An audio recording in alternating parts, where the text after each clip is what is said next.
Hello everyone, welcome to Analog IAS current affair analysis for 18th May 2020, and these are the articles we'll be dealing today. The first article for the day is taken from the Indian Express and it is titled A 1991 Moment for Agriculture. So in the year 1991, India has carried out LPG reforms, that is liberalization, privatization and globalization. So what this has essentially done was it opened up Indian economy for global economy. So as a result, what happened was the service sector flourished, and today we see a scenario where service sector forms nearly 50% of our GDP. However, with the present COVID-19 crisis, India has finally moved towards this self-reliant India dream. As a part of that dream, the government has announced the Atmanirbhar Bharat Abhiyan package, which has a set of reforms that addresses the long-standing demand to amend certain laws that are related to agricultural sector. Now, the first set of laws that the government wants to address is the Essential Commodities Act. So, amending the Essential Commodities Act 1955 was a long-term requirement.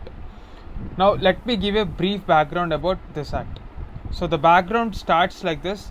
This act has its roots in Defense of India rules. So, in 1943, at that time, India was ravaged by a famine and was facing the effects of World War II. It is during that particular time that the government felt that they should impose limits on stocks. So, this is basically a scarcity era legislation where there were not enough food grains. Even after independence, till 1960s, before Green Revolution became a norm, we were dependent on USA through their PL 480 program, which gave us food grains. So, after this Green Revolution, we have enough surplus stocks, and today India is the largest exporter of rice in the world and the second largest producer of both wheat as well as rice after China. So, in this context, the traders who are trading felt that the limits on stock restriction has been hampering their business activities, and therefore there was a long standing call for amending this act. The act discourages private sector investment in storage as it puts stock limits on any trader, processor or exporter at the drop of a hat. Such limits discourage investment in storage facilities, and as a result the country lacks storage facilities today. So when the farmer brings his produce to the market after the harvest, there is often a fall in the prices, and there is no storage infrastructure to wait for a better price as well. So what this has done essentially to the farmer is that he is reduced to just a producer of food grains, and agriculture is no longer seen as a productive business. So this latest amendment seeks to remove all these limits and encourage the market forces. Thus, it will also prevent the wastage of agri produce that happens due to the lack of storage facilities.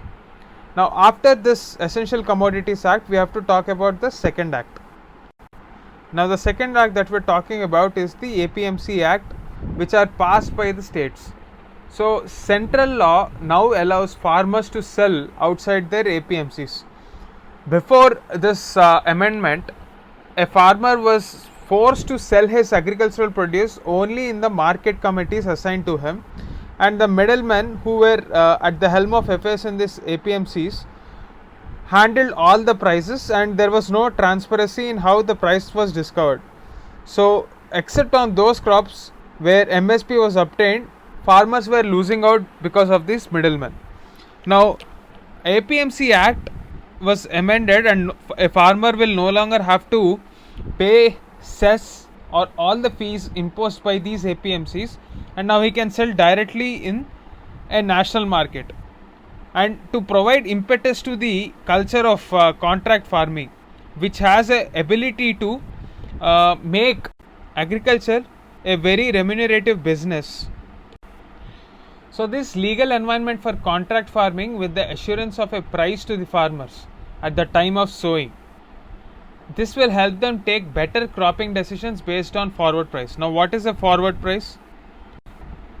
Basically, forward price is nothing but a predetermined delivery price for an underlying commodity. Say, for example, you have a tomato sauce manufacturer who enters into a contract with a set of farmers.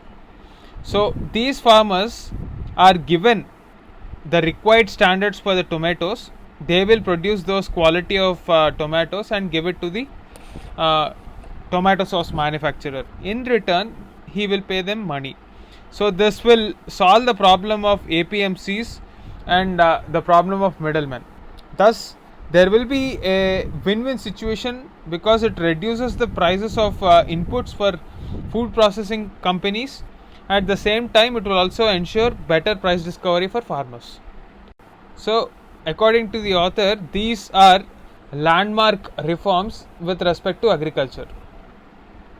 The second article for the day is taken from the Live Mint and it is titled India's Distant Dream of Becoming the World's Biggest Factory. Now, during the COVID-19 crisis, there were certain countries which wanted to utilize this current situation of COVID-19 to attract global commerce companies, and one such country is India. India has been trying to attract as many as 1,000 companies which were currently located in China. So, in a hope of enticing them to relocate to India, the governments of Uttar Pradesh, Madhya Pradesh, and various other states like Gujarat have modified their labor laws and made regulatory compliance very easy. So, in this situation, we have to consider two questions. The first one is, are the multinational companies really willing to relocate? That is the first question that we have to ask. The second one is, if they are willing to relocate from China, is India the most attractive destination? That these are the two questions that are central for our dream of becoming the world's biggest factory. So, if we have to look at evidence, the evidence offers very little scope for optimism, because there is a survey by American Chamber of Commerce in China and it says that 70% of the firms are not keen on moving out of China considering the cost involved, and in terms of production also they don't want to break away from the conventional supply chains right now, because large multinational companies at present are conscious of keeping their costs down. They don't want to spend unnecessarily, and moving out of China at this point of time, which is a very familiar territory, would be very, very costly, and it is also very uncertain. The reason why I am saying this is because world over there is a demand slump and there will not be demand for all kinds of goods that are produced elsewhere. So the instinct of many firms will be to seek better countries even if they want to move out. Vietnam has been doing particularly well in this front, and even our neighbor Bangladesh has captured a small chunk of textile trade which we were not able to do. So the major reason for this is the lack of reforms.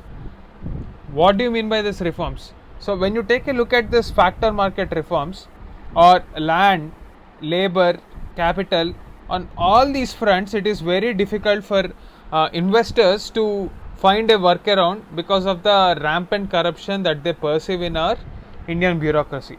At the same time, the red tapeism and the cost of compliance are also very high. So India has to work on these factors before we can actually dream of becoming the world's factory. That is the gist of this article. That's it for the day. Thank you.